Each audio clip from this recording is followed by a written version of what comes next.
ओम नमो भगवते वासुदेवाय। श्रीमद्भागवत महात्म्य, पहला अध्याय। देवर्षि नारद की भक्ति से भेंट।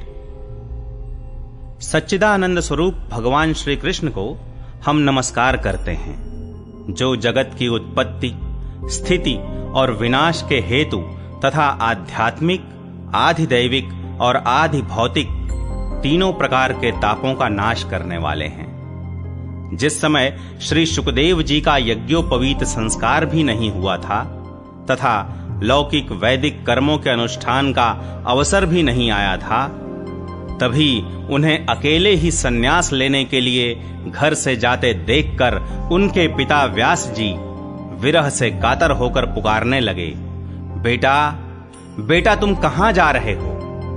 उस समय वृक्षों ने तन्मय होने के कारण श्री शुकदेव जी की ओर से उत्तर दिया था, ऐसे सर्वभूत हृदय स्वरूप श्री शुकदेव मुनि को मैं नमस्कार करता हूं। एक बार भगवत कथामृत का रसास्वादन करने में कुशल मुनिवर शौनक जी ने नैमिषारण्य क्षेत्र में विराजमान महामति सूत जी को नमस्कार करके उनसे पूछा।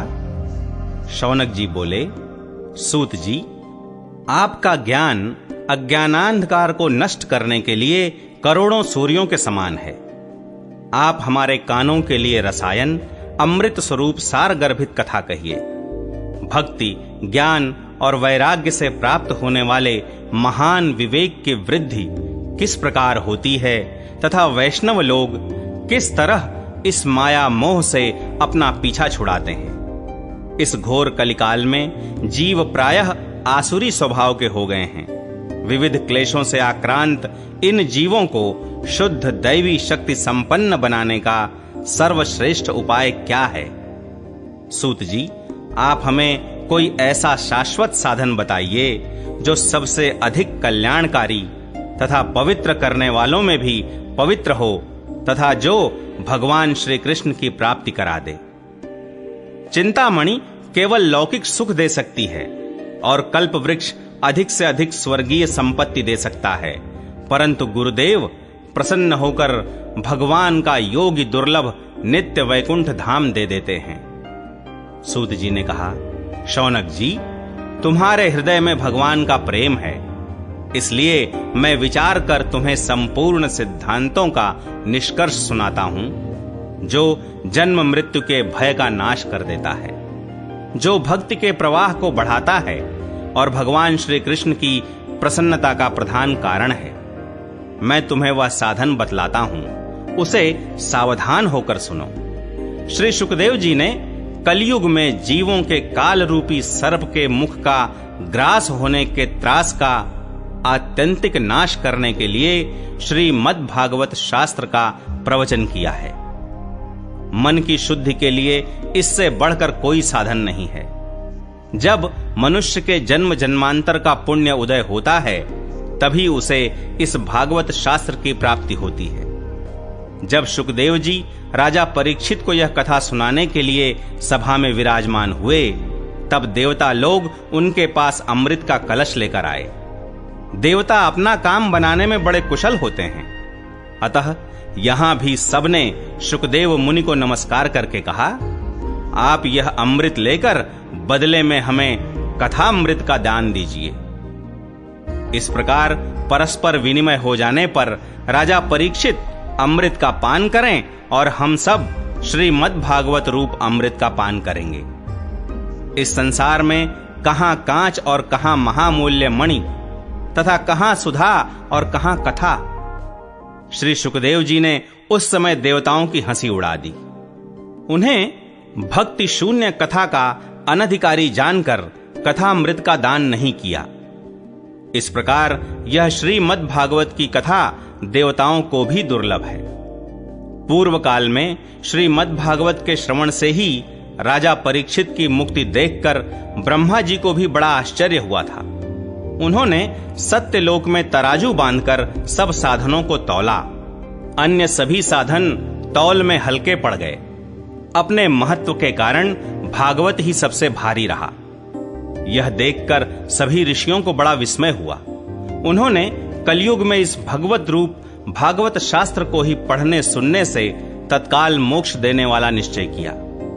सप्ताह विधि से श्रवण करने पर यह निश्चय ही भक्ति प्रदान करता है।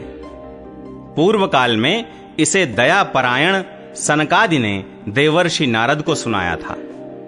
यद्यपि देवर्षि ने पहले ब्रह्मा जी के मुख से इसे श्रवण कर लिया था, तथापि सप्ताह श्रवण की विधि तो उन्हें सनकादि ने ही बताई थी। शौनक जी ने पूछा, सांसारिक प्रपंच से मुक्त एवं विचरणशील नारद जी का सनकादि के साथ संयोग कहां हुआ और विधि विधान के श्रवण में उनकी प्रीति कैसे हुई?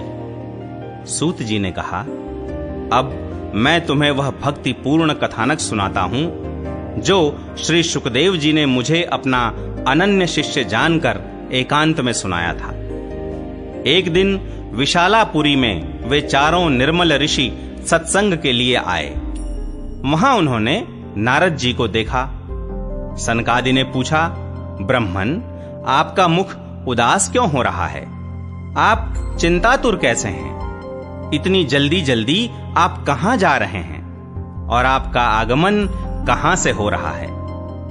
इस समय तो आप उस पुरुष के समान व्याकुल जान पड़ते हैं जिसका सारा धन लुट गया हो। आप जैसे आसक्ति रहित पुरुषों के लिए यह उचित नहीं है। इसका कारण बताइए। नारद जी ने कहा, मैं सर्वोत्तम लोक समझकर पृथ्वी में आया था।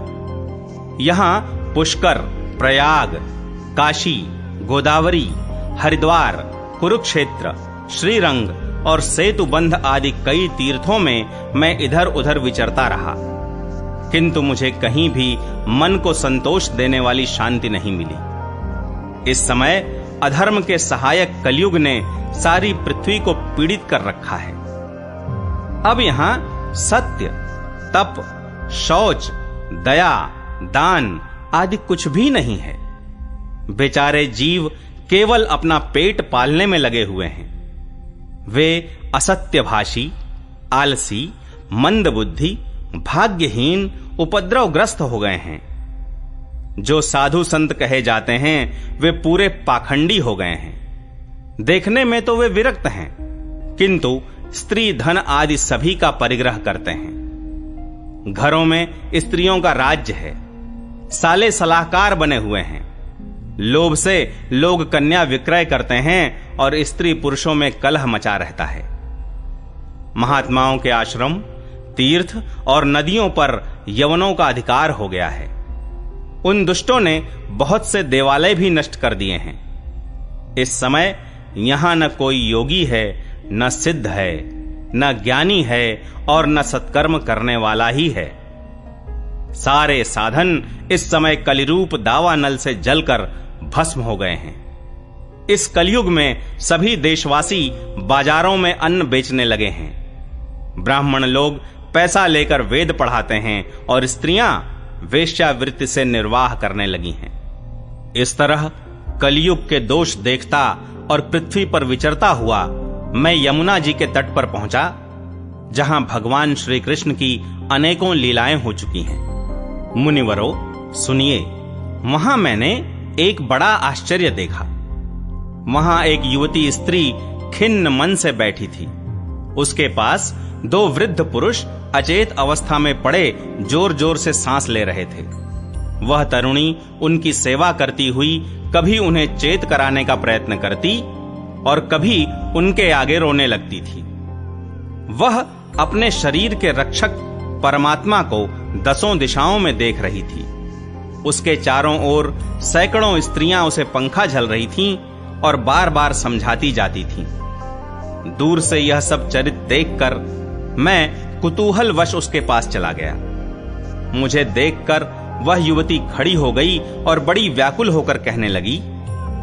युवती ने कहा, अजी महात्मा जी, क्षण भर ठहर जाइए और मेरी चिंता को भी नष्ट कर दीजिए। आपका दर्शन तो संसार के सभी पापों को सर्वथा नष्ट कर देने वाला है। आपके वचनों से मेरे दुख की भी बहुत कुछ शांति हो जाएगी। मनुष्य का जब बड़ा भाग्य होता है तभी आपके दर्शन हुआ करते हैं। नारद जी कहते हैं, तब मैंने उस स्त्री से पूछा, देवी तुम कौन हो? ये दोनों पुरुष तुम्हारे क्या होते हैं? और तुम्हारे पास ये कमल नयनी देवियां कौन हैं? तुम हमें विस्तार से अपने दुख का कारण बताओ। युवती ने कहा, मेरा नाम भक्ति है। ये ज्ञान और वैराग्य नामक मेरे पुत्र हैं। समय के फेर से ही ये ऐसे जर्जर हो गए हैं। ये देवियां गंगा जी आदि नदियां हैं। ये सब मेरी सेवा करने के लिए ही आई हैं। इस प्रकार साक्षात देवियों के द्वारा सेवित होने पर भी मुझे सुख शांति नहीं है। तपोधन, अब ध्यान देकर मेरा वृत्तांत सुनिए। मेरी कथा वैसे तो प्रसिद्ध है, फिर भी उसे सुनकर आप मुझे शांति प्रदान करें। मैं द्रविड़ देश में उत्पन्न हुई, कर्नाटक में बढ़ी, कहीं कहीं महाराष्ट्र में सम्मानित हुई, किंतु गुजरात में मुझको बुढ़ापे ने आ घेरा। वहां घोर कलयुग के प्रभाव से पाखंडियों ने मुझे अंग भंग कर दिया। चिरकाल तक यह अवस्था रहने के कारण मैं अपने पुत्रों के साथ दुर्बल और निस्तेज हो गई। अब जब से मैं वृंदावन आई, तब से पुनः परम सुंदरी स्वरूपवती नवयुवती हो गई हूं। किंतु सामने पड़े हुए ये दोनों मेरे पुत्र थके मांदे दुखी हो रहे हैं। अब मैं यह स्थान छोड़कर अन्यत्र जाना चाहती हूं। ये दोनों बूढ़े हो गए हैं, इसी दुख से मैं दुखी हूं। मैं तरुणी क्यों और ये दोनों मेरे पुत्र बूढ़े क्यों? हम तीनों साथ साथ रहने वाले हैं, फिर यह विपरीतता क्यों? होना तो यह चाहिए कि माता बूढ़ी हो और पुत्र तरुण।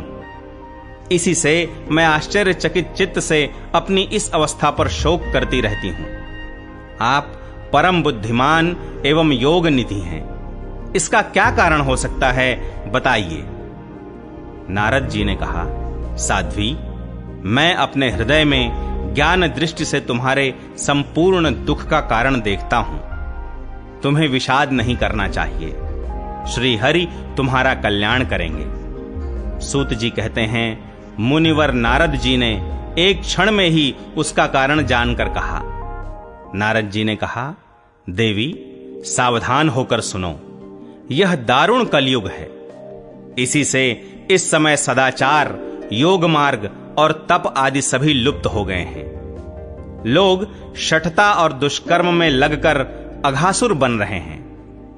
संसार में जहां देखो वहीं सत्पुरुष दुख से म्लान हैं और दुष्ट सुखी हो रहे हैं। इस समय जिस बुद्धिमान पुरुष का धैर्य बना रहे, वही बड़ा ज्ञानी या पंडित है। पृथ्वी क्रमशः प्रतिवर्ष शेष जी के लिए भार रूप होती जा रही है।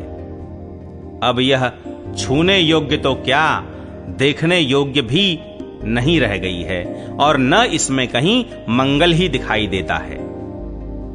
अब किसी को पुत्रों के साथ तुम्हारा दर्शन भी नहीं होता।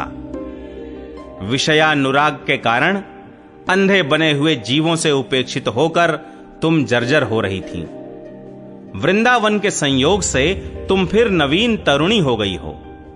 अतः यह वृंदावन धाम धन्य है, जहां भक्ति सर्वत्र नृत्य कर रही है। परंतु तुम्हारे इन दोनों पुत्रों का यहां कोई ग्राहक नहीं है, इसलिए इनका बुढ़ापा नहीं छूट रहा है। यहां इनको कुछ आत्म सुख की प्राप्ति होने के कारण ये सोते से जान पड़ते हैं। भक्ति ने कहा, राजा परीक्षित ने इस पापी कलयुग को क्यों रहने दिया? इसके आते ही सब वस्तुओं का सार न जाने कहां चला गया। करुणामय श्री हरि से भी यह अधर्म कैसे देखा जाता है? मुने, मेरा यह संदेह दूर कीजिए। आपके वचनों से मुझे बड़ी शांति मिली है। नारद जी ने कहा, बाले, यदि तुमने पूछा है तो प्रेम से सुनो कल्याणी। मैं तुम्हें सब बताऊंगा और तुम्हारा दुख दूर हो जाएगा। जिस दिन भगवान श्री कृष्ण इस भूलोक को छोड़कर अपने परम धाम को पधारे, उसी दिन से यहां संपूर्ण साधनों में बाधा डालने वाला कलयुग आ गया। दिग्विजय के समय राजा परीक्षित की दृष्टि पड़ने पर कलयुग दीन के समान उनकी शरण में आया। भ्रमर के समान सारग्राही राजा ने यह निश्चय किया कि इसका वध मुझे नहीं करना चाहिए, क्योंकि जो फल तपस्या, योग एवं समाधि से भी नहीं मिलता, कलयुग में वही फल श्री हरि कीर्तन से ही भली भांति मिल जाता है। इस प्रकार सारहीन होने पर भी उसे इस एक ही दृष्टि से सार युक्त देखकर उन्होंने कलयुग में उत्पन्न होने वाले जीवों के सुख के लिए ही इसे रहने दिया था। इस समय लोगों के कुकर्म में प्रवृत्त होने के कारण सभी वस्तुओं का सार निकल गया है और पृथ्वी के सारे पदार्थ बीजहीन भूसी के समान हो गए हैं। ब्राह्मण केवल अन्न धनादि के लोभवश घर घर एवं जन जन को भागवत की कथा सुनाने लगे हैं, इसलिए कथा का सार चला गया। तीर्थों में नाना प्रकार के अत्यंत घोर कर्म करने वाले नास्तिक और नारकी पुरुष भी रहने लगे हैं, इसलिए तीर्थों का भी प्रभाव जाता रहा। जिनका चित्त निरंतर काम, क्रोध, महान लोभ और तृष्णा से तपता रहता है, वे भी तपस्या का ढोंग करने लगे हैं, इसलिए तप का भी सार निकल गया। मन पर काबू न होने के कारण तथा लोभ, दंभ और पाखंड का आश्रय लेने के कारण एवं शास्त्र का अभ्यास न करने से ध्यान योग का फल मिट गया। पंडितों की यह दशा है कि वे अपनी स्त्रियों के साथ भैंसों की तरह रमण करते हैं। उनमें संतान पैदा करने की ही कुशलता पाई जाती है, मुक्ति साधन में वे सर्वथा अकुशल हैं। संप्रदायानुसार प्राप्त हुई वैष्णवता भी कहीं देखने में नहीं आती। इस प्रकार जगह जगह सभी वस्तुओं का सार लुप्त हो गया है। यह तो इस युग का स्वभाव ही है, इसमें किसी का दोष नहीं है। इसी से पुंडरीकाक्ष भगवान बहुत समीप रहते हुए भी यह सब सह रहे हैं। सूत जी कहते हैं, शौनक जी, इस प्रकार देवर्षि नारद के वचन सुनकर भक्ति को बड़ा आश्चर्य हुआ। फिर उसने जो कुछ कहा उसे सुनिए। भक्ति ने कहा, देवर्षे आप धन्य हैं, मेरा बड़ा सौभाग्य था जो आपका समागम हुआ। संसार में साधुओं का दर्शन ही समस्त सिद्धियों का परम कारण है। आपका केवल एक बार का उपदेश धारण करके कयाधु कुमार प्रहलाद ने माया पर विजय प्राप्त कर ली थी। ध्रुव ने भी आपकी कृपा से ही ध्रुव पद प्राप्त किया था। आप सर्व मंगलमय और साक्षात श्री ब्रह्मा जी के पुत्र हैं। मैं आपको नमस्कार करती हूं।